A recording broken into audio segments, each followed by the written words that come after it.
Burning Rubber is social.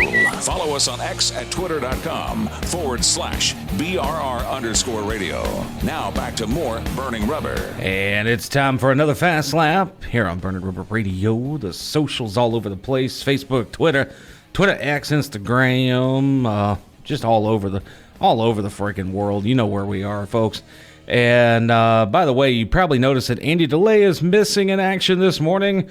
John, I heard he had a fart that threw out his back. I wasn't going to ask, Wayne. I just know he hurt his back, but it is what it is. But I'm glad to see Zach back. Look at my buddy Zach over here. Yeah, he's not even looking at the camera like he's supposed to, the salty dog.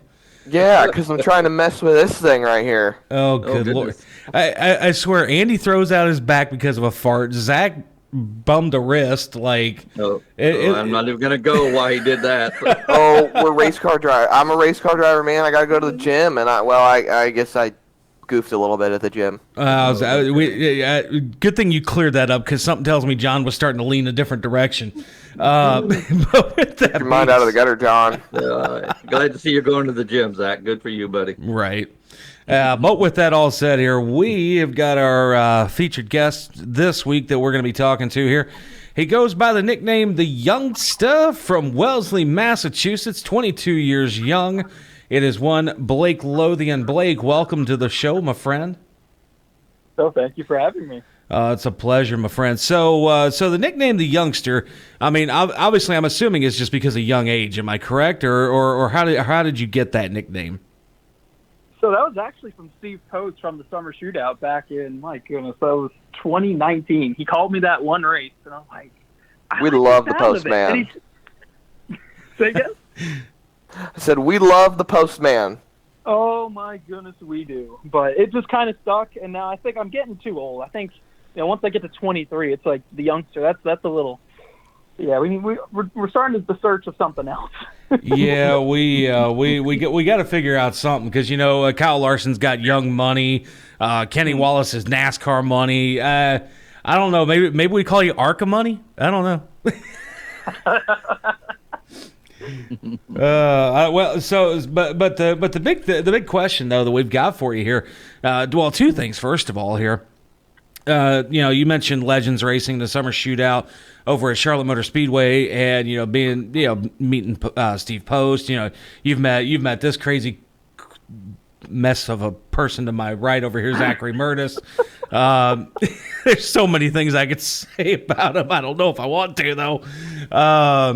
But where did you get your background at? Where was your start in racing aside from like Legends? Did you do any karting? Did you do anything else? How did Blake Lothian get his start? Yeah, so I don't come from a racing family at all. Like, I just accidentally stumbled across it because, I have ADHD. So as a kid, my parents were just trying to find a way to keep me occupied for like 3 hours on a weekend. So right. When I stumbled across race cars going across the screen, and I just stopped and stared at it, my parents were just more than happy to let that happen. And it was something healthy. It was something cool. Right. So, as we started to get older and older, we were trying to figure out, I love doing it. There was a local fair at an elementary school, and there were go-karts. I just whooped everyone's tail. So, you know what? Maybe he's got something. There you go. And we started looking into leagues, and we started at F1 Boston, which is now turned into X1, which is now defunct. So, but I started doing local leagues there, and then that was about, elementary school age, and then I built my own go-kart with the help of Mike Camara. And I started doing the regional racing stuff, and then all the way in 2018, I started doing regional karting out all the way in New Hampshire. So I'm from Massachusetts, so that was a little bit of a drive, 2 hours up to the speedway, right? To go do road course karting. And then in 2019, I applied for the NASCAR Driver for Diversity program. They did the nationwide search for diverse drivers, and I was one of the lucky 8 that got selected for the combine that year. Very cool. And then one of the lucky 4 that was selected for the 2019-2020 season. So now, from there. So the question then is, and I hate to cut you off there, but that combine, what goes into that combine? Because I hear that it's different every single year. So from your perspective, what went into the combine that makes it challenging enough to actually get into the D4D program? So it's it's pretty difficult. So, obviously there's the getting noticed is pretty hard in the first place. So I remember my parents getting the call from NASCAR, and I remember them just running to the office, and they didn't want to tell me just in case I didn't make it through to the next process. Right. So I know there's a bunch of commitments that you have to make to NASCAR, and to make sure that you have the finances to make it to that level, which obviously they make it as accessible for anyone as possible. Right. But obviously, motorsports takes money. So there's a little bit of that. But there's so much physical side of it that goes into it. Coach Phil Horton, he puts you through a ringer to make sure you're physically fit enough. They do lots of interview questions, like a press conference, stuff like that. Right. That year they brought us to GoPro, and they gave us all 4-stroke karts, and we had races. We had practice, qualifying, races. And my background in 4-stroke karts, in the exact type of karts that we ran, that was absolutely a dream for me, and that worked out perfectly. They took us to the NASCAR Hall of Fame. They wanted to see how we conducted ourselves. They took us to the shop. We got to ask questions, so they wanted to see how much we asked questions, and we weren't afraid to stick our nose out there and ask or say the wrong thing to make sure it was right. So more or less, the combine in general is a skills test, presentation, and then just overall knowledge of motorsports, more or less. Yeah, so then on top of that, the physical side of it as well, because it takes a lot to be a race car driver as well. Well, there you go, Zach. Now you got something to shoot for, my friend. We're all shooting for something, Wayne.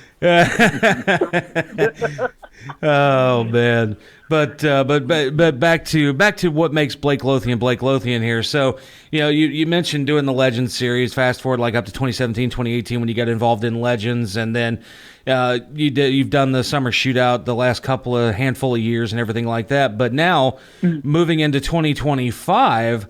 Word on the street has it you're going to be doing some stuff with old Happy himself, huh? Oh my goodness! So yeah, we're going to be doing some ARCA West stuff this year. I'm excited. I am more than excited to be racing out west. Very cool. Now for the ARCA West schedule. Now I know a lot of the folks follow the different variations of ARCA. Some don't follow one. Some may follow another. What is the ARCA West schedule for this year, or what tracks are you looking forward to going to when it comes to ARCA West this year? So for me, the biggest thing is I went to Phoenix, the end of the championship weekend last year. Right. And that was my first time to Phoenix, just in general. Wow. So all of these tracks, except for Phoenix, I have never even seen in person. So I'm more than excited to be tackling all these different courses in the first place. And, it's definitely going to be a challenge, but I'm more than excited to be taking on the challenge. But, we start off with Turn on the 25th, so it's coming up very quickly. Oh, yeah. On January 25th, we go to Phoenix. March 7th, that's a combined race with ARCA Menards. Then we go to Tucson, Colorado, Kern again, Sonoma, which I'm so excited for the road courses, especially with my road course background. I've never seen Sonoma, but I am more than excited to be racing there. We go to Tri-Cities August 9th, Portland August 29th, All-American September 13th, Madera, the Vegas Bull Ring, which... That'll be a fun one. That will. Part of me wishes we were on the big track. I'd love to get the 1.5 mile experience, but I'd love the short track stuff, so I'm more than happy to even be at Vegas. And then we wrap up the season November 1st at Phoenix. So it's a long season for sure. Right. I mean, at least months time-wise. But for instance, we don't have a race in February, so it's trying to fill in the schedule, make sure that I'm still getting the reps of being in a race car, giving back feedback. Just getting through the reps of everything while doing this ARCA West season. So you mentioned getting in your reps. So now that brings up a curious question, because I know Zach participates in it. Do you do any iRacing to kind of fill some of those voids? Oh, my goodness. Yes. I absolutely love it. And then, for instance, this week, B-Fix is at Kern, which is absolutely perfect for me because that's, like I said, that's where the first race is of the year, and I can race against people. So that helps me tremendously. But I love doing the road course stuff on iRacing. My iRating got pretty hit there a couple years back, but I love iRacing a ton. I love how all the tracks are pretty much perfect. I did some work. Whenever I'm not racing, for instance, last year, everything got a little bit derailed earlier in the year. Right. So like whenever I'm not racing, I'm either flagging, marshaling, doing something involved in racing. So, New Hampshire just got rescanned, and seeing my exact posts in the oval of Turn 2 is incredible to see my racing. Well, there you go, Zach. You got some work to do this week. You can go race with Blake over and be fixed. With what?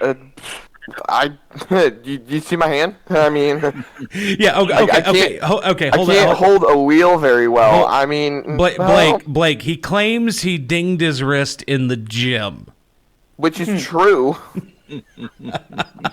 I believe that, because to be fair, I've been, as the season's approaching, I've been starting to go a little bit more careful just in case, because you never know how many chances you're going to get in motorsport. So it's like, let's just eliminate that possibility of a workout injury or just something.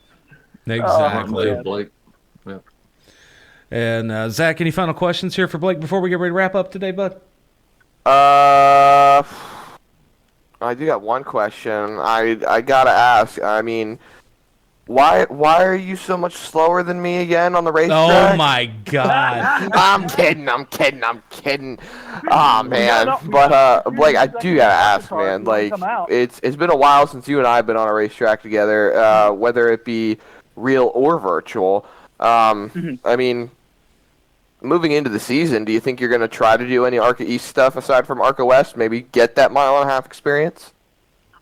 I mean, I'd definitely love to. I mean, my goodness. I mean, and on top of, just the 1.5 mile experience, which I think, is very important, especially with the, how the approval process is in trucks. Like, for instance, I'm still, we're still trying to get the full approval in truck series right now. So I think that would definitely help. But, but yeah, I'm more than excited to be, hopefully get that chance on 1.5 mile and at least an ARCA car, and then if not a truck.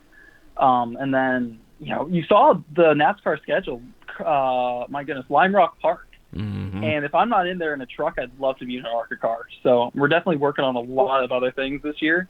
So definitely stay tuned. We're still, obviously, looking for sponsors and everything to try to make everything work, make everything click. But I'm more than excited to get the season underway. Fantastic. I know there's a lot of good tracks on the ARCA schedule. You got Rockingham, Lime Rock Park. There's a lot of good drivers' tracks on there. I mean, I'm hoping that if you're going back up to the trucks, we'll see you back with RBR. And then, obviously you've got you don't have a February race. So, I mean, hey, Daytona's always an option if you're looking to do that. That's a good point.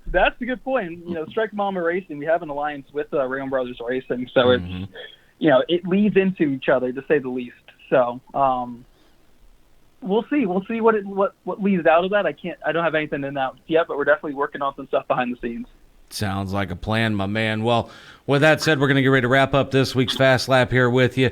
But we do have a tradition that we want to get you in on. We get everybody in on it. Dale Jr.'s been in on it. Mike Wallace, Kenny Wallace. Hell, Kenny was the one who started this whole thing.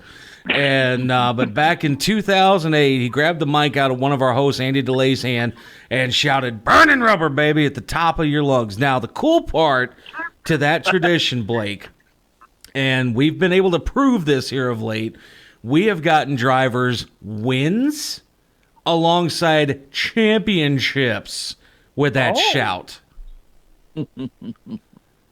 All right. I think that's all I need to hear. We're going for the ARCA West Championship. So, burning rubber, baby! All right. Ladies and gentlemen, that is Blake Lothian. Be looking out for him on the ARCA West series. And I do believe it's on Fox Sports 1 that they do broadcast a lot of the ARCA West races on television. So if you see the ARCA West series come up and you see Blake's name on TV, be looking out for this kid, the youngster Blake Lothian. And with that said, folks, we're going to wrap up this week on the Fast Lap. I'm producer Wayne, alongside Zachary Murtis and the NASCAR chef John Dix. We'll see y'all again next week.